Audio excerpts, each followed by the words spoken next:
Alright guys, alright. So there haven't been many videos lately. Look, I've been trying to do 2 machinimas. We are spending a lot of time obviously getting that stuff working. Let me just move the camera so that should be a bit better. But yeah, I've been spending a lot of time with those machinimas and it's been flat out. So, some of you may not heard because amazingly the news is not really reporting on this much. There was an attack on a synagogue over the course of the weekend. A gunman walked in and took hostages and made some demands. Now, the usual suspects tried to blame the usual suspects. So obviously, Texas Synagogue holds a situation remind us that we all must prioritize and combat anti-Semitism. Right, so you're sitting there thinking, okay, yeah, it's interesting. All right, so this is white supremacy nationalism tweeted in a response. Pure and simple. Right, so at the end of the day, the few people were trying to blame the suspects on white supremacists. But the funny thing is that they didn't realize the details to the story.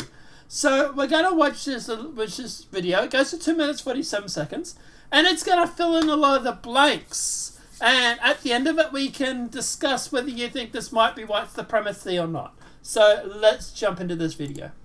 This morning, safe and sound. 4 hostages unharmed. The gunman police say took them captive, dead.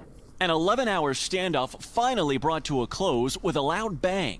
Rescue teams rushing into the synagogue, surrounded by law enforcement on every level. Sometime around 9 p.m. today, this evening, the HRT, the hostage rescue team, breached the synagogue. The governor of Texas, Greg Abbott, I just want to say to the HRT team, well done.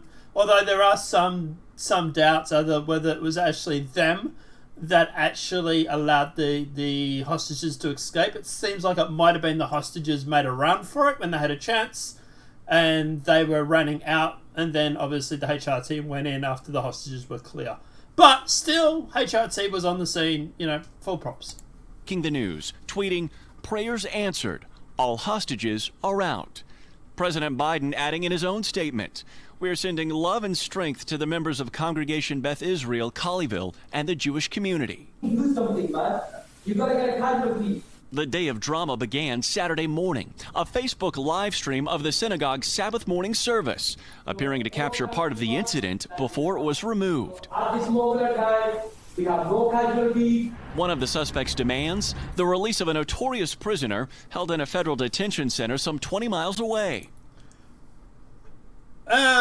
This is where we're starting to get into some of the details. So just remember, the media and the people on Twitter tried to blame white supremacy.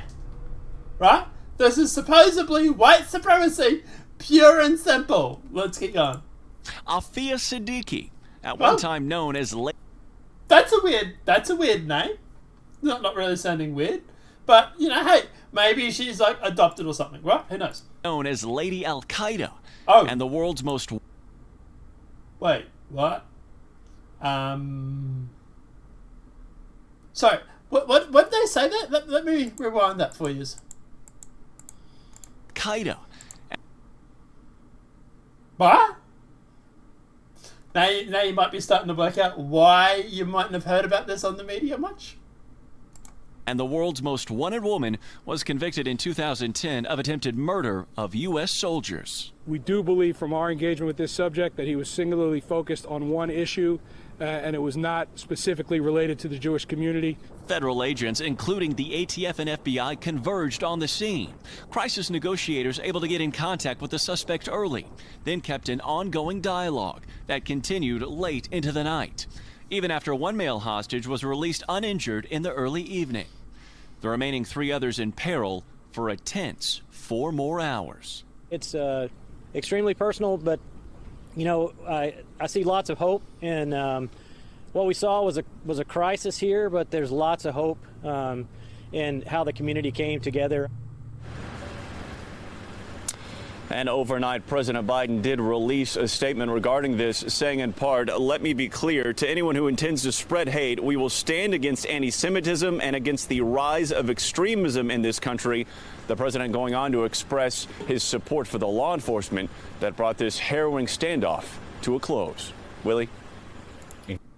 All right, so there's some of the facts that have come out regarding this situation. His name wasn't exactly a white man's name. So Washington Post, maybe you need to check the facts a little better before you go brandishing or retweeting people that, or quoting people claiming that it was an act of terrorism and white supremacy. So obviously, this is here we have the rabbi threw the chair at the gunman before he and the hostages escape. It was terrifying. He has obviously gone through and credited his anti-terrorism training to what allowed him to escape. So good for them. But we do have some information on the gunman. And here it is here. Malik Feliz Alam. So, yeah, not really sounding like a white person there, but, maybe he was adopted. Want to know about the Texas Synagogue suspect? FBI haven't confirmed how British citizen Malik Al-Falam, whatever his name is, entered the US. I'm guessing he entered through Biden's open door policy. But, hey, following long hours at the Congress Beth Israel in Texas. So it was 15 miles northeast of Fort Worth. So the reason why that's actually important is because the woman that they made references here, this lady, this one here, was actually held prisoner about 10 to 15 miles, might have even been at Fort Worth actually. She was held 10 to 15 miles as a prisoner. His demands was for her to be released. So, just to confirm, supposedly a white supremacist is now taking hostages at a Jewish synagogue and demanding the lady of Al-Qaeda be released. Apparently this is white supremacy, right? So at the end of the day, obviously if you go through and you actually have a look at the gunman, you will notice that he's not really a white supremacist. Obviously the media has completely jumped on this way too early and has made a huge mistake because, well, yeah. He's a Muslim, I guess, by looking at that photo. And he's a English Muslim who's probably moved to England. He does have sons. His sons were questioned, but they're not suspects. But at the end of the day, it's really funny how people were jumping on this being white supremacy and then end up being, oh wait, hang on, it's actually a Muslim who did this. Whoopsie. And it's weird because obviously at the end of the day now, most of media is actually ignoring the situation. Like if you go through and you type it in Google, like there's articles that are coming up, right? An hour ago, 10 hours ago sort of thing. But it's not like it's trending news on Twitter, right? So like if I go to Twitter, for example, so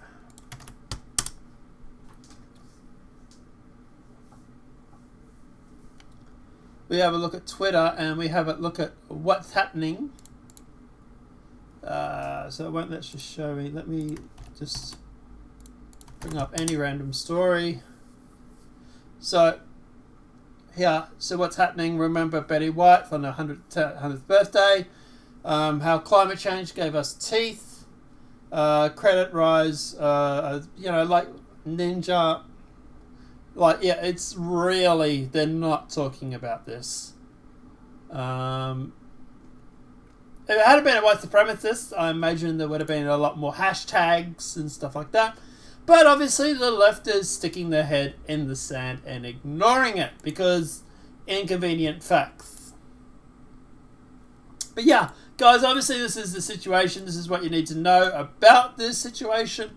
Look, at the end of the day, to me, it doesn't matter if it's a white guy or a black guy. Anybody that goes into a church with a gun and makes demands is a terrorist, plain and simple. And at the end of the day, I think he should be... Well, obviously he died, but if he was alive, I wish he would be tried as a terrorist. I'm actually surprised, and good on Biden. I'm going to give Biden props here for putting out a statement calling him that. I imagine he's probably not going to be very popular with his far-left base, what base he has left. But at the end of the day, good on him for at least making the ground and standing up and saying, no, this is terrorism. Guys, second video will be up shortly. We're going to talk about a tennis star who's been banned from Australia for 3 years. And how the Australian government just made a martyr.